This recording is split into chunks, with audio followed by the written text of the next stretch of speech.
NCL টি-20-র শ্রেষ্ঠত্ব ধরে রাখল রংপুর। ফাইনাল হলো এক পেশে, যেখানে খুলনাকে ৮ উইকেটে হারিয়ে শিরোপা উৎসব আকবর আলীর দলের। ১৩৭ রানের টার্গেট, ৩ ওভার আগে টপকে যায় রংপুর।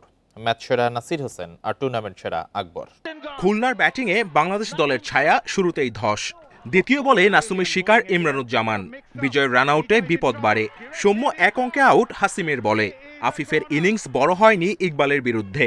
ফাইনালে ৪৪ রানে ৪ উইকেট তুলে রংপুরের দাপট। দায়িত্ব নেন মোহাম্মদ মিঠুন। জীবন ও মৃত্যুঞ্জয়কে নিয়ে জুটি করার চেষ্টা করেন অধিনায়ক। তাতে ১০০ পার হয় সংগ্রহ।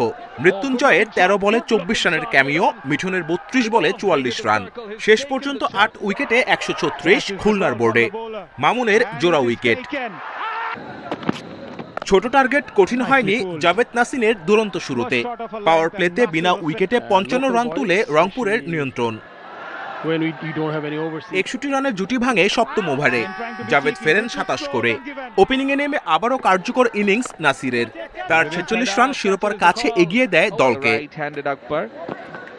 এরপর নাইম ইসলাম ও আকবর আলীর ফিনিশিং। দুজনে মিলে জিতিয়েছেন ৩ ওভার আগে। নাইমের ৪০ আর আকবর অপরাজিত ১৯ রানে। এক পেশে ফাইনাল। আকবরের নেতৃত্বে টানা দ্বিতীয়বার চ্যাম্পিয়ন রংপুর। হতাশা নিয়েই শিরোপার আক্ষেপ বাড়ল খুলনার। Kamrul Hasnat, independent news.